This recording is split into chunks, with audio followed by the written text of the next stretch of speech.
Delta Plus may sound like a new special service being offered by the Delta Airlines. But when flying or doing anything else, for that matter, don't ask for the Delta Plus COVID-19 coronavirus variant. You may not like what you get. The name refers to a new variant of a severe acute respiratory syndrome coronavirus 2, SARS-CoV-2. It's received the plus designation because it's not quite different enough from the original Delta variant to merit its own Greek alphabet letter. In fact, it's basically the already concerning Delta variant plus one new addition. That new addition is a K417N mutation, a mutation that affects the virus's spike protein. New variants emerge when mutations occur in the genetic code of the virus. When the COVID-19 coronavirus reproduces in the cells of your body, it can be similar to a drunk person hastily making photocopies of his or her boredom at the office. The virus can end up making various mistakes when replicating its genetic code. These mistakes are essentially mutations that can yield slightly different variants of the virus. Some of these mutations may make the virus weaker. Some may have little effect, others may make the virus stronger, like what have happened with the Delta variant, and what now may be the case with the Delta Plus variant. India would be the first country to find out the Delta Plus variant, just like it was the first to find the Delta variant. In fact, the Indian government has already designated this Delta Plus variant. Being designated a variant of concern is like winning an Oscar for viruses, but the exact opposite. The WHO defines a variant of concern as one that has any of the following. First one, increase in transmissibility or detrimental change in COVID-19 epidemiology. Second one, increase in virulence or change in clinical disease presentation. Third one, decrease in effectiveness of public health and social measures or available diagnostics, vaccines or therapeutics. The WHO has already applied the variant of concern label to the original Delta variant, otherwise known as the B16172 variant, if you prefer using the name like an incomplete Boston area phone number. The Delta Plus variant has a similar alternative name as well, the B16172 variant, which looks like someone managed to dial one more digit. Then there is the Sopranos-esque name for the Delta Plus variant, which is the AY1 variant. Is designating the Delta Plus variant as a variant of concern separate from the original Delta variant is a case of premature nomination. Is the Delta Plus variant different enough from the original Delta variant, or are they like the 2011 movies, no strings attached and friends with benefits? Essentially the same thing, except one has the K417N mutation or the other does not. The key question really is, how much worse than the Delta might the Delta Plus be? Well, there's a little question that the original Delta variant is highly concerning. This more contagious version of the virus has been spreading rapidly throughout different parts of the world. It's triggered resurgences in Nepal and Southeast Asia and compelled the UK government to delay their plan for reopening the society. The appearance of the original Delta variant in Sydney, Australia has led to a new round of shutdowns there. Data has suggested that the original Delta variant is about 40% to 60% more transmissible than the Alpha variant. There was a time when the Alpha variant, otherwise known as the B117 variant, was the alpha dog of the COVID-19 coronaviruses. After the Alpha virus was first detected in the UK, it soon became apparent that this variant was already more contagious than the original version of the SARS-CoV-2 that started the pandemic. But while alpha male may be into man spreading, the Alpha variant of the COVID-19 virus can seem to spread faster than the Delta variant. As a result, the Delta variant may soon outcompete the Alpha variant, as well as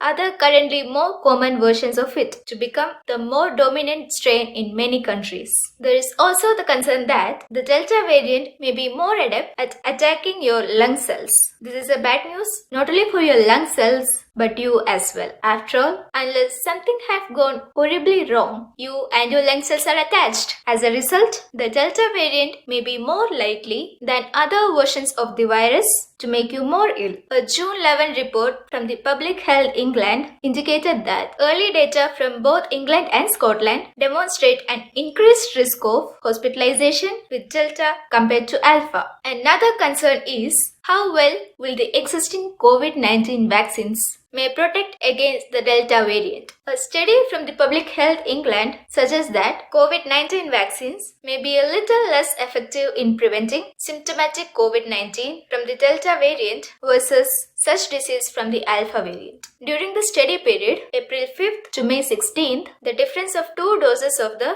Pfizer COVID-19 vaccine was an 88% effectiveness against the Delta variant in preventing symptomatic COVID-19 versus 93% against the Alpha variant. AstraZeneca COVID-19 vaccine, the numbers were 60% versus 66%. So, what difference will this K417N mutation make? Remember, the COVID-19 coronavirus looked like a little spiky massage ball or the spike ball at the end of a maze. The virus is covered with spike proteins. Anything that changes the spike proteins deserves a closer look, since the virus uses the spike proteins on its surface to attach to and enter your cells. Depending on how the spike protein is altered, a change could potentially enhance the virus's ability to infect your cells. Plus, the BioNTech, Moderna, Johnson & Johnson and AstraZeneca COVID-19 vaccines focus on generating immune responses against the spike proteins. So, will a virus with a different appearing spike proteins be able to better avoid the vaccines, be able to better avoid the vaccine-induced immune response? The K417N mutation is not a completely new mutation. It's already present in the beta variant that was first found in the South Africa. The question though is what will happen when this mutation is combined with the mutations already present in the Delta variant. Time and more research will tell. Meanwhile, the Delta Plus variant in the adapted words of Dory, the fish from the movie Finding Nemo, just keeps spreading. India has already had at least 40 reported cases of the Delta Plus variant. The US have had at least 83, the UK at least 36, Portugal at least 22, Switzerland at least 18 and Japan at least 15. The Delta variant has also already appeared in Canada, Nepal, Poland, Russia and Turkey. As long as many people around the world remain unvaccinated, expect these numbers keep rising in the coming weeks. Again, the question is whether the additional mutation in the Delta Plus variant will make it even more transmissible, even better able to attack your lung cells, and even more resistible to antibody responses than the original Delta variant. And how well will the currently available COVID-19 vaccines protect against the Delta Plus variants? One thing's for sure, both the Delta variant and the Delta Plus variant have fitness advantages over the earlier versions of the COVID-19 coronavirus variants. This doesn't mean that the Delta variants can do more burpees.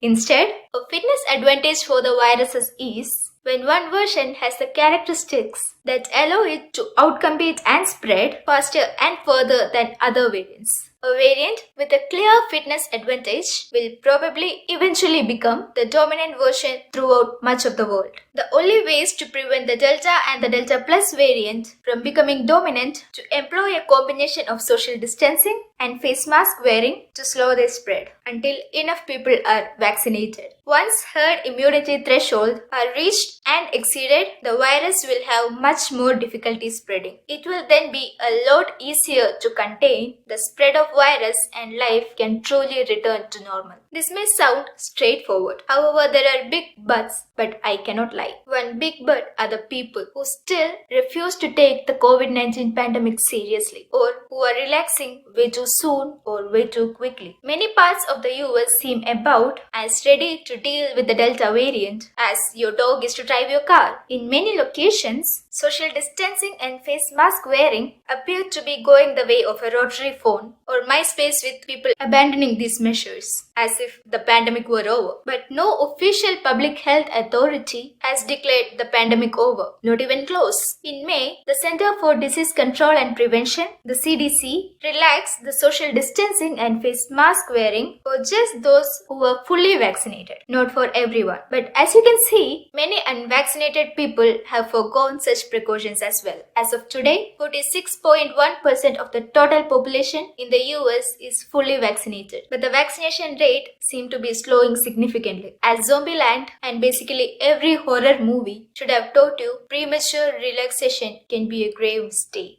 That's it for today's episode, guys. Let us know how you felt about this in the comment box below. Don't forget to like, share, subscribe and click the bell icon. We'll see you in the next video with another interesting topic.